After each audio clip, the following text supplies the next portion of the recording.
Welcome back to the fish room. It has not been very long since I was last recording and speaking to you because it was about 10 minutes ago. But that's how it goes. Everything happens at the same time. So if you missed the last video, I went and dropped off some zebra danios to Head Aquatics in Taunton. And while I was up there, I picked up some fish. And on the way back, I stopped off in another shop, St. Bridget's Nurseries, and also picked up some fish there. So this is going to be a sort of acclimatizing new fish episode and introducing you what I've picked up. Obviously, I've separated it from the last video because it's a completely different topic. But yeah, it's the same day. So let's unbag and see what I picked up. So I've got my two acclimatization buckets here, and now I'm going to show you what's inside. So here we've got the first bag, and this one I picked up from St. Bridget Nurseries. And in here is a pair of Apistogramma borellii. They are native to southern Brazil, Paraguay, and northern Argentina, and have a very similar range to that of the Rathbone tetra that I have in the latest scape. So these guys are going to be popped into a quarantine tank, and in fact, they're going to be going straight into the tank that I just emptied of the zebra danios. And they're going to be held in there for a month just to make sure that they are healthy and doing well before I introduce them in with the Rathbone tetra. And I think they have, when they settle in, the male will get a lovely blue colour, and it'll add a pop of a different colour into that tank. It's a very green and red dominated scape, and then just occasionally I'll see this really bright, slightly larger fish emerge, and it's going to hopefully look really nice. So that's the plan with this guy. And then in the other bag is actually a species I've already got it, and it's going to be going in the tank behind me. So in here are a trio of the Linkyii licorice gouramis, and obviously I've got a pair of them up in this tank behind me, but in actual fact I'm not sure I do have a pair of them because their tail fin never coloured up, and they're both quite clear and see-through, so I think I may have two females. And now I saw that they had a nice group of good-sized individuals at Taunton, and I just had to pick up a few more. Hopefully I'll get a good sexed pair from this, and then I can either rehome and sell some of the surplus, or just keep multiple pairs, because why not? So yeah, I'm going to have 5 in total, and these guys are going to go straight in with the current ones, because they're going to be the only species in the tank. And if they did catch anything, I can treat it very easily. There's no shrimp in there, and they're just the same species. So I think for the best for these guys, because they are quite sensitive and delicate, getting them into the right habitat and not moving them around quite so much is going to be the best thing for them. So yeah, now I'm going to unbag, pull them into these, and start drip acclimatization. So the first thing to do is to get rid of these elastic bands. They've been tied really nicely. They are slightly better than what I did earlier for the zebra danios, but hey, I'm not a professional. And I like to just roll down the sides of the bag so less distance for the fish to be poured out. And then I'm just going to gently pour them into their new home. Well, not their new home. Not for very long anyway. So they're going to be left in there. And what I'm going to do is I'm just going to grab some Salvinia from their future scape and add that in for cover. So that's the first lot done. And now moving on to the Apistogrammas. Just going to undo the elastic band here. I always prefer it when a shop uses elastic bands to tie the bags. They're always much easier to get into than when they tie the bags up. Tying the bags is a pain, and it always frustrates me when they do that. So I always have to cut the bags because I can't get them undone, and then it's wasteful. Whereas I can dry these bags out, store them for a long time, make sure there's no pathogen still living inside them if there was any disease with these fish, and then use them again for my own fish or plants. And there we go. Histogrammas are in there, and I'm going to do exactly the same. I'm just going to grab some floating plants from one of my other tanks. and just pop some of that in with them just to make sure they are a little bit feeling a little bit less out in the open in these bright white buckets.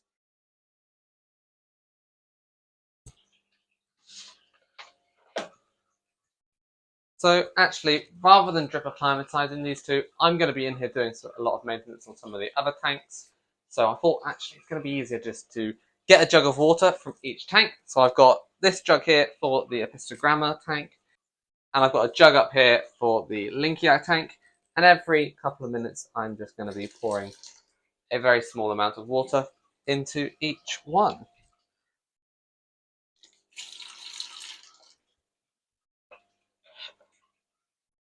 And I'm just going to carry on doing this. So there's not really much else to show you. So yeah, I'm just going to carry on doing this, and then I'll come back to you when it's time to release the fish.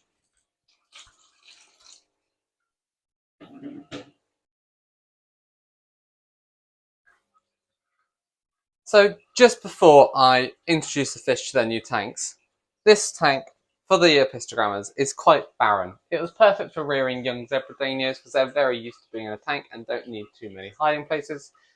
But I have no shelters or caves for the Apistogrammas when they go in there. So I've dug out these two old coconut hides that I used to have in an old scape. I've removed those for the rescape, so I'm going to be popping these into this tank.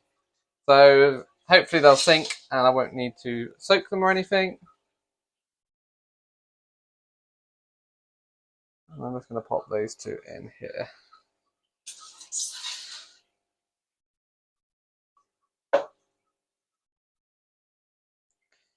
And then hopefully that will stop any aggression between the two of them.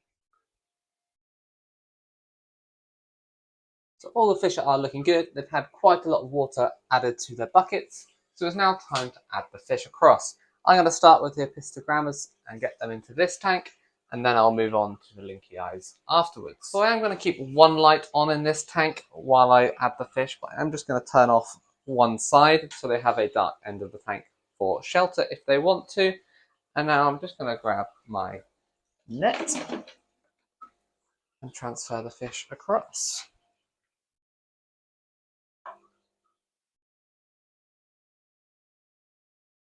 Here's the first one.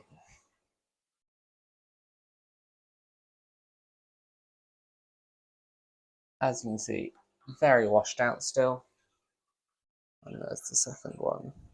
In they go. Now I am going to just quickly add in those floating plants that I took out earlier. As you can see, it's very dark in here. You can see my reflection more than you can see the fish. They are just sheltering at the back there. And like I expected, they have picked the darker side of the tank to hide in.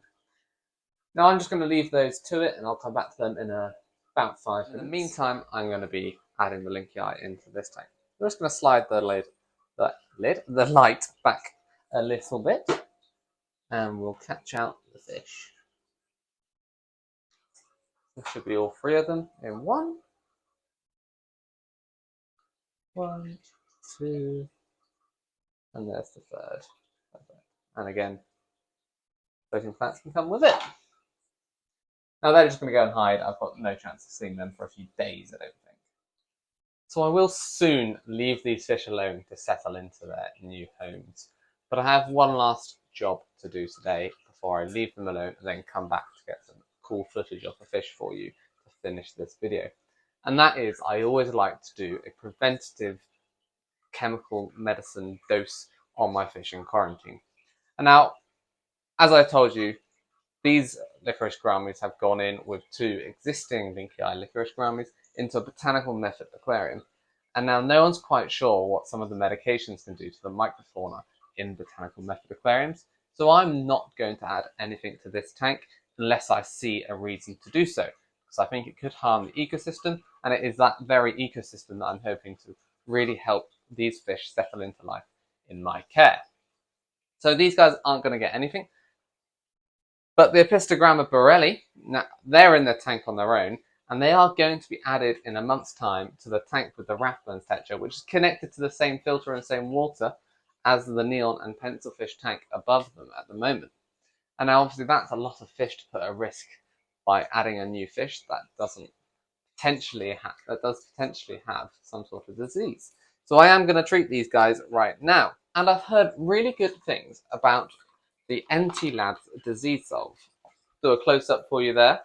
So a few really good fish keepers, people that I look up to and seek for advice, have recommended this is a really good quarantine treatment because it is just a generic disease solve, and it has, I'm pretty sure it's methylene blue and aquaflavin. So two really good chemicals in this treatment that are brilliant for assorted diseases that could come in with new fish. And now, dosing instructions is on the bottle. I've not looked at this yet, so I'm learning with you here. And a good thing about the NT Labs range, they really clearly see whether it's safe for plants, shrimp, and your filter bacteria, so you know you're not going to have any issues with your nitrogen cycle, any invertebrates you've got in there, and any plants. So if you were to add a fish straight to one of your display tanks, you got no issues, the plants are going to survive it, which is brilliant. So directions: calculate the volume of your aquarium in litres. Now I know the full glass tank holds 90 litres. It's a little bit lower and it does have some sand in it, so I'm going to say it's going to have about 80 litres of water in this tank. And then I shake the bottle thoroughly before use. I'm sure you can hear that on the microphone. Give it a good shake. And then it says to dose 10 ml per 50 litres of water. So with an 80 litre tank, I'm going to be adding 16 ml, I think. That's what I'm going to, yeah, 16 ml. I'm going to add that to 1 litre of aquarium water and add it slowly to the aquarium. After 7 days, I'll change a third of the water and continue water changes weekly until the colour is gone. So it's a single dose treatment, nice and easy. So what I'm going to do is, before I open that up, get a jug and I'll get 1 litre of water out. I can't remember if this jug is 2 litres or 1 litre. I'll fill it to the top and check.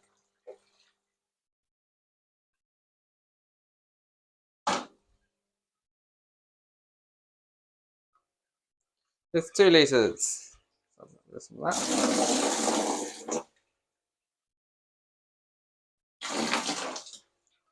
Here we go. I'm going to have to take... Oh no, I'll do it here. Perfect. So I then need to open up the lid, childproof cap. I hate these things. I can never get them open. You know what? Don't need to get them open. And I've got some scissors at hand.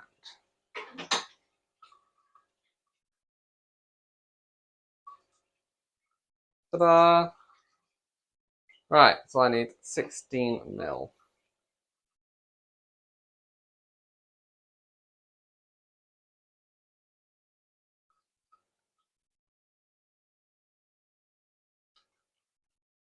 Oh, what a lovely colour that is. There we go.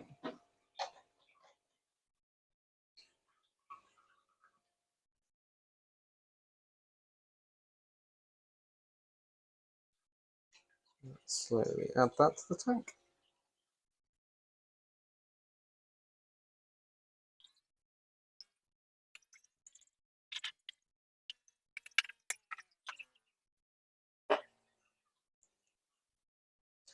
And there we have it. Sponge, air-driven sponge filter in the corner. So it's not got loads of flow. It's going to take a little while to mix, because it's already spreading all the way across to this side of the aquarium. And the fish is still hiding in the back corner, but hopefully this will just prevent any diseases that may have been in these fish from coming into my tanks. So, I mean, I'm very used to having brown water in my fish room, but a bright green tank is not normal for me. It feels very odd. But yeah, that's it. I'll come back in maybe a week's time and I'll do the water change on this tank and we'll see how the fish are doing at that point. It's been a full 7 days since I added the Apistogrammas into this tank and gave them a treatment of disease solve. So today I can finally do a water change and reduce the colour of the green in here and actually get to see the colour of the fish a little bit better. So I'm going to go ahead and do that. At the moment, I'm not 100% sure if I've got 2 males or a male and a female. I've definitely got 1 male, but the other one has a bit more colour around the cheek than I would have expected, around the gill plates. And it isn't turning yellowy colour, but then I've got really stained green water, so it could just be distorting what I am seeing. So I'm really looking forward to getting the colour out of this tank and actually seeing these fish how they are meant to be. They do seem to be getting on quite well, so it does lead me towards thinking that there is a male and a female in there. But we shall see. So yeah, let's get some water out. Now for this water change, I'm going to be using a dedicated quarantine siphon and buckets, because I don't want to contaminate any of my other tanks with any potential diseases, but also I don't want to contaminate it with the disease solve that I put into this tank. Added the dechlorinator and I'm just filling straight up with the hose because it's so warm at the moment. It's actually probably warmer than this tank because it's unheated. So the tank is slightly less green now, but it is going to take a lot of these water changes to get this back to being a bit, well, to being fully clear. So I'm going to carry on with that this week and next week and basically come back to you and film some of these fish when I can. But this is a great opportunity for me to show you that the crypticons in here still doing great, well, as great as they will in this little quarantine tank. There's freshwater snails, ram's horns, tadpole snails, Malaysian trumpet snails, all in this tank. All of them are still doing absolutely fine. The fish are doing great, they're eating really well, they're showing no ill effects from the medication. So what it said on the bottle, where it was fish safe, plant safe, and shrimp safe, it's absolutely correct. Although I haven't tested with shrimp, if it was snail safe, it will be shrimp safe, I'm fairly sure.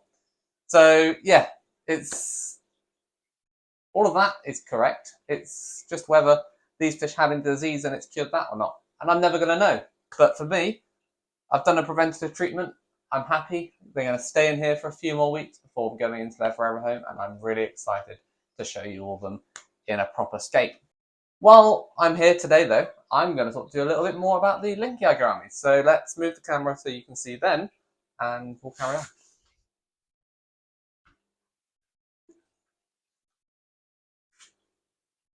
So the Linkiagrammis are fairly small. They're much smaller than the established 2 that I had already in there. But I'm already seeing so much more activity, so much more displays from them. I've even seen them sort of sparring, the young ones, the adults, all of them. They're all just sort of having a little fight in the middle of the tank, all 5 of them, dorsal fins up, looking really awesome. So I'm really pleased with how they're getting on. I've seen no signs of disease in these guys either. They're all feeding really well on live and frozen foods, but I haven't got the new ones to take to any dry prepared diets just yet. The older ones do take the odd pellet. So it would be really helpful if I can get the others on pellet as well. It's going to be a much better food source for them longer term. But also, it's just easier for when I go away. I don't have to ask people to harvest Daphnia. So yeah, that will be part of the plan. But I have taken some photos of these guys and some videos of them, which I have overlaid while I'm chatting here to show you sort of how they're doing. Filming in this tank with the tint and the bright light above is challenging. I get a lot of glare, a lot of reflection on here, so it's not the easiest. So excuse the quality of the footage. The photos should be slightly better. But just now there's 2 young ones and one of the adults. I scared them away because they're not too friendly with me at the moment. And another of the original ones up here. So they're getting on really well and doing really nicely at the moment.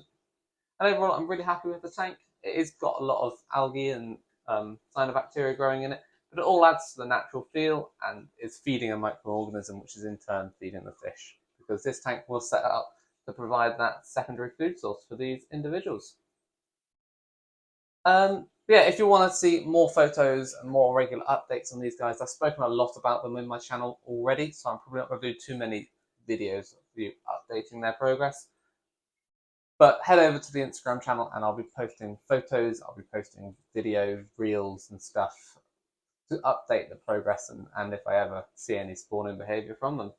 But until now, I'm just happy watching them and they're group personality as it develops is going to be really fascinating to watch.